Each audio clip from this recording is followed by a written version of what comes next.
Part 2, How to Use the Teleprompt Plus version 3 Teleprompter app for the iPad. Shows how to use the app to import a script prepared on your desktop, then control the prompt with or without a remote keyboard while you record yourself on video. This video is really a quick start video. It shows the basic operations of Teleprompt Plus necessary to get up and running the first time. The next video will describe many more features that you will probably use as you get familiar with Teleprompt Plus.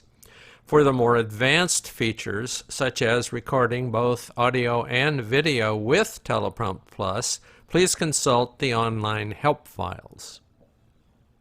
Here are the steps to get the iPad ready to use the teleprompter. First, go to the settings and connect the keypad, if you're using one, to the iPad with the Bluetooth.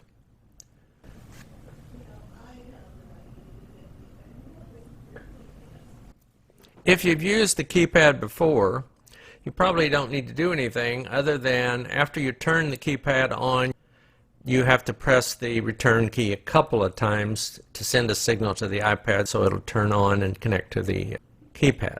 So it is connected. Start the Teleprompter app. If it comes up with an existing script because you've been using it before, what you do is you press in the lower right corner if you don't see the controls. Then you press the X in the upper right corner to close the prompt mode and enter the editor script review mode. Now, to import the script that you just saved from your desktop onto the Dropbox, if the groups are displayed, press the My Scripts button. If the scripts are already being displayed, you can import a new script by pressing this symbol here. Second symbol from the left, select the Dropbox, select the item you want to download from the Dropbox. Once you have the checkbox shown, press the Import File button. Once it has finished downloading, select it on the scripts list and press Start Prompting.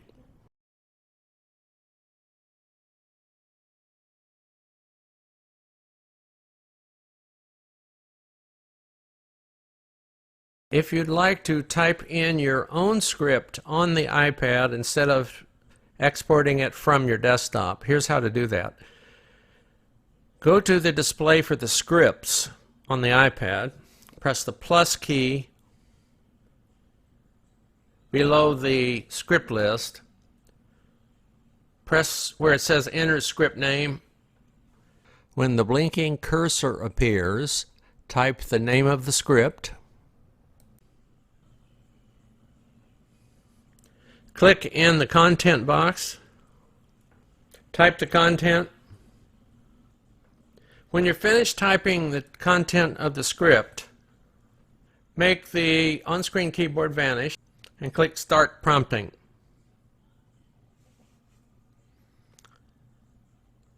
You'll find that there's various ways to expand and contract parts of this screen. So if you drag the left edge over, you'll reveal the script list.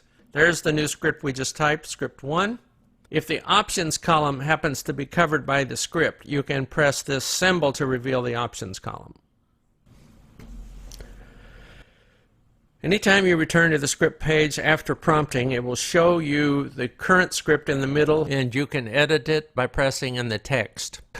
Now you can make changes to the script, and when you're done with that, now it's ready to prompt again if you hit the Start Prompting button. Again, you can create an entirely new script this way, or you can import it from a desktop. It's easier to use the editors on the desktop.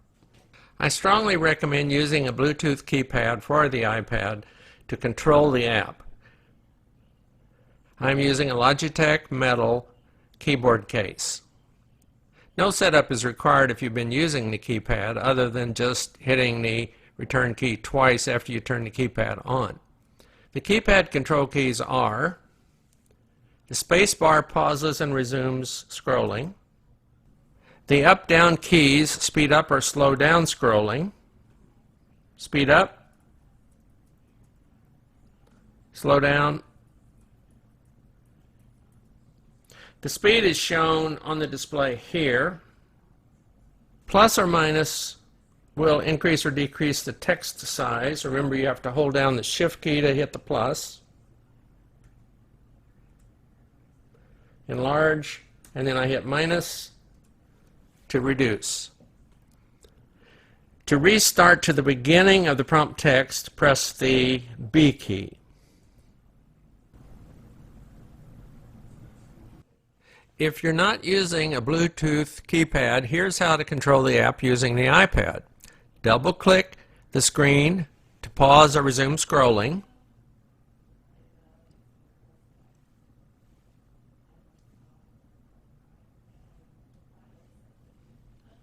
You can select a different script by dragging left or right with two fingers.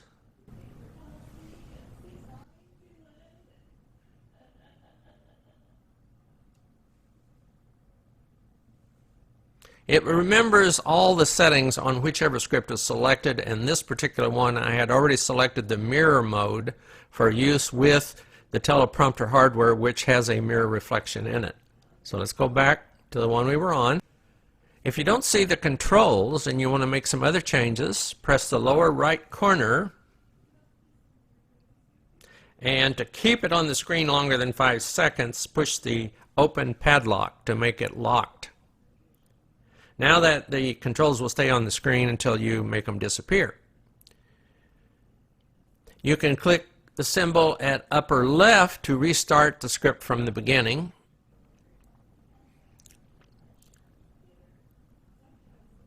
You can change the text size by clicking the A icons to make it smaller or larger.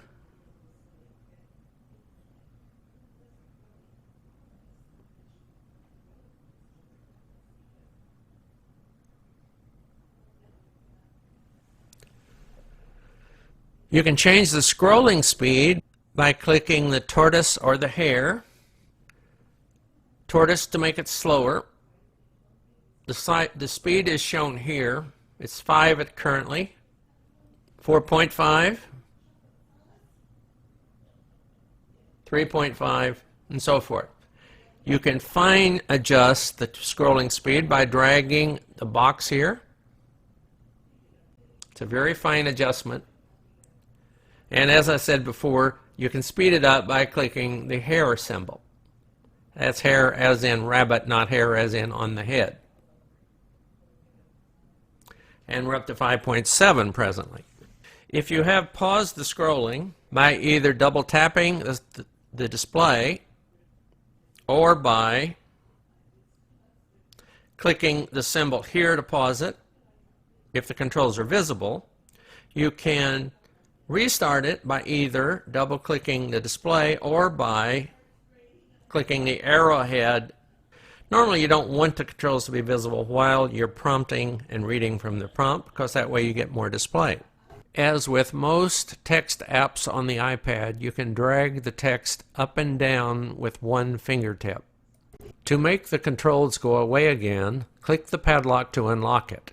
The controls will disappear in 5 seconds.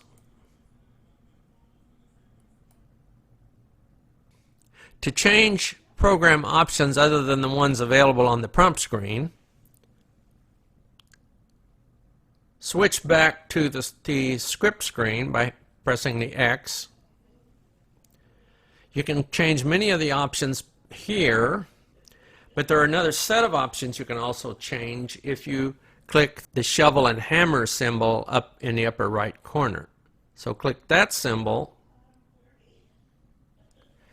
You'll get a different set of options that you can change. To switch back, click your gear wheel at the bottom to the other set of options. Not going to discuss all the options that are available, but for instance, if your hardware has a mirror in it and reflects the prompting text, you have to reverse the text before that reflection so you can read it properly. That's this option here, mirror text. If you turn it on, the current script being prompted will be shown mirror reversed. There are various other options involved with such things as recording sound at the same time you're prompting. You can consult the user's guide for more information on all the other options. You will probably want to adjust the text color or the text background to suit your preferences. I'm not going to discuss a lot of the capture options and things like that because I normally capture from the desktop using the debut video capture software from NCH software. I should point out that while you're adjusting some of the options, you must press done to return to edit mode. For instance, if you were going to change the text color, I'll change it to a blue, and then I'll say done. Now it shows the blue characters, blue text. To exit this screen and return to prompting, just press Start Prompting at the bottom. This app will occasionally freeze, and if that happens, typically what you have to do is switch between the edit screen and the prompt screen and then back. So if you're on the options screen and you notice things are frozen, go to the prompt screen and come back to the script screen to unfreeze it. And of course, if all else fails, you can turn the iPad off and back on, then start the app again. And when you start the app again, it will remember what it was showing as prompt text and what modes you had already set for that text. So it's easy to restart it if you have to interrupt it for any reason. One other option I can point out, if you're on the prompt screen and you notice some minor error on the script that's on your prompt script, you can switch to a quick edit mode. You'll have to show the controls if they're not already shown. You can enter the edit mode by clicking the pencil right here. Please note, the pencil does not appear and you can't enter the quick edit mode if the text is mirror reversed.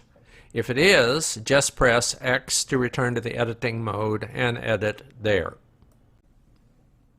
Now you can edit the text that's on the screen. You can make, you see the options you can use here, bold, italicized, and all this. You can use those options to change the text, and of course you can click and delete and insert new text like you can doing most text editing with most programs. Once you're all done with the editing, you'll just click done to return to your original prompt. Here's a close-up of what the scrolling text looks like on the teleprompter. Remember, the camera lens is behind the center of the scrolling display. You look at that as you read the text. If you enjoyed this Tom's Tech Notes video, please like it and leave a comment. To watch my other videos or to read many computer help articles, please visit my YouTube channel or my website at the URLs shown here. There are links in the video description. When thumbnails appear, click the one at upper left to watch other videos in this playlist. Click at lower left to open a related playlist showing how to take photos and videos with the SLRs.